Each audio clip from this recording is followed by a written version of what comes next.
ఎన్నికల కమిషన్ పై కేంద్ర మాజీ మంత్రి కిల్లి కృపారాణి తీవ్ర విమర్శలు చేశారు.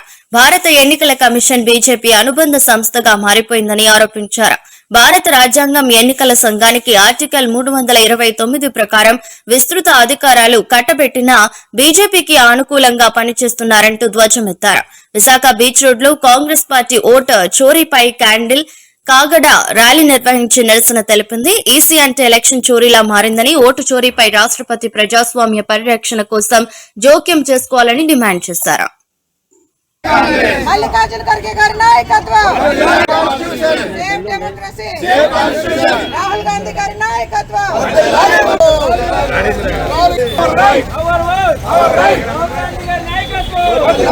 ప్రజాస్వామ్యబద్ధంగా వెళ్ళింది కాబట్టే ఈ రోజు బీజేపీ పార్టీ గద్దెనెక్కగలిగింది. ఇదే కూనీ చేసుంటే, ఇదే ప్రజాస్వామ్యాన్ని కూనీ చేసుంటే నరేంద్ర మోడీ ప్రధాని అయ్యగలిగేవాడా అని ప్రశ్నిస్తున్నా. కానీ ఈ రోజు ఉన్నటువంటి పరిస్థితులు, దేశ భద్రతా విషయంలో ఫెయిల్యూర్, దేశ రక్షణ విషయంలో ఫెయిల్యూర్, రైల్వే యాక్సిడెంట్లో ఫెయిల్యూర్, ఆఖరికి ప్రజాస్వామ్యాన్ని నిలబెట్టవలసిన ఈసీ విషయంలో కూడా ఫెయిల్ అయిందంటే ఈ గవర్నమెంట్ ఎంత చేతగాని దద్దమ్మ గవర్నమెంట్, ఈ మోడీ ఎంత చేతగాని దద్దమ్మ అర్థమవుతుంది. ప్రజలు ఇప్పటికే తెలుసుకున్నారు. దాన్ని రాహుల్ గాంధీ గారు ప్రజాపక్షాన పోరాడుతూ ప్రజల యొక్క ఓటు హక్కు ఎవరైతే స్వచ్ఛంగా, నిర్భయంగా, నిర్భీతిగా వినియోగించుకోగలుగుతారో అప్పుడే ప్రజాస్వామ్యం నిలబడుతుంది. ఇది రాజ్యాంగం కోసం పోరాడుతూ చేస్తున్నటువంటి హక్కే తప్ప కాంగ్రెస్ పార్టీ కోసం కాదు. భారతదేశ ప్రజలు నష్టపోతున్నారు, భారతదేశ ప్రజలు అన్యాయానికి గురవుతున్నారు. ఈరోజు ఒక సుప్రీంకోర్టు భారత ఎన్నికల కమిషన్ దేశవ్యాప్తంగా ఇటీవల చేసిన ఓటర్ జాబితా తయారు చేసే విధానంలో అక్రమాలు జరిగాయి. ఎన్నికల కమిషన్ ఇష్టారాజ్యంగా వ్యవహరించిందని leader of opposition Shri Rahul Gandhi గారు వారు డిమాండ్ చేయటం జరిగింది. ఒక డాక్యుమెంటరీ ఎవిడెన్స్ 142 కోట్ల మంది ప్రజలు చూస్తుండగా ఒక డాక్యుమెంటరీ ఎవిడెన్స్ ని పవర్ పాయింట్ ప్రెజెంటేషన్ చేశారు.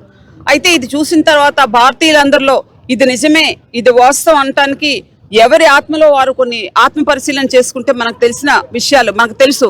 భారత రాజ్యాంగం ఆర్టికల్ 324 ప్రకారం ఫ్రీ అండ్ ఫెయిర్ ఎలక్షన్ జరగాలి అంటే ఎన్నికల కమిటీ ఏదైతే ఉందో, అంటే ఎలక్షన్ కమిషనర్ కానీ చీఫ్ ఎలక్షన్ కమిషనర్ కానీ ఎన్నుకునే కమిటీలో ప్రభుత్వ ఇన్వాల్వ్మెంట్ ఉండకూడదు. ఎలక్షన్ కమిషన్ అనేది స్వతంత్రంగా వ్యవహరించాలి, ఇండిపెండెంట్ గా ఉండాలి అని సుప్రీంకోర్టు చెప్పి ఎన్నికల కమిటీలో సుప్రీంకోర్టు చీఫ్ జస్టిస్ గడిచిన కాలంలో ఉండేది. అయితే ఈ ఎన్నికల కమిటీ సుప్రీంకోర్టు ఏదైతే తీర్పిచ్చిందో దీనిపైన మోడీ గారి ప్రభుత్వం, ప్రధాని నరేంద్ర మోడీ గారి ప్రభుత్వం సుప్రీంకోర్టు తీర్పునే సవాల్ చేస్తూ ఎన్నికల కమిటీ ఎన్నిక ప్రక్రియలో supreme court in the place of chief justice cabinet లో ఉన్న ఒక మంత్రిని నామినేట్ చేయడం జరిగింది. అంటే ఎన్నికల కమిటీ ప్రైమ్ మినిస్టర్ ఉంటారు, లీడర్ ఆఫ్ అపోజిషన్ ఉంటారు, వారు కేబినెట్ లో పనిచేసే మంత్రిని ఒకరిని పెట్టి ప్రత్యేకంగా ఒక చట్టం చేశారు. సో ఈ విధంగా చట్టం చేయటం వల్ల ఎన్నికల కమిషన్ ఏ విధంగా తయారైంది, ఈ రోజు భారతదేశంలో ఎన్నికల కమిషన్ అన్నది భారతీయ జనతా పార్టీకి ఒక అనుబంధ సంస్థగా, ఇప్పుడు ఆర్ఎస్ఎస్ ఏ విధంగా అనుబంధ సంస్థగా ఉందో అదే విధంగా ఒక ఫెడరల్ ఆర్గనైజేషన్ గా, ఒక ఏజెంట్ గా ఎన్నికల కమిషన్ ఒక బినామీగా తయారైంది అనటానికి రాహుల్ గాంధీ గారు ఇచ్చే ఎగ్జాంపుల్స్ అనేక ఉన్నాయి. ఈ రోజు బీహార్ లో జరగబో ఎన్నికల్లో ఏదైతే special revision commission, special intensive revision పేరుతో ఒక ఓటర్ సవరణ చేస్తున్నారు బీహార్ లో.